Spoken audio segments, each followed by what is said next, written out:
Hello guys, in today's video I will be showing you how to fix Wattpad something went wrong problem. So the answer is easy, just go to the settings and then scroll down to the apps section and then go to the search and search Wattpad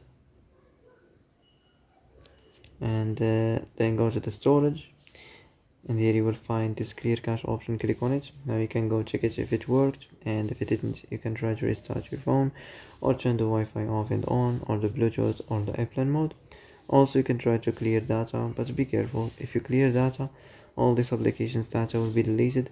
This includes all files, the settings, the accounts, the databases, etc. So be careful if you want to clear your data. And that's it for today's video. I hope this is the answer you've been looking for.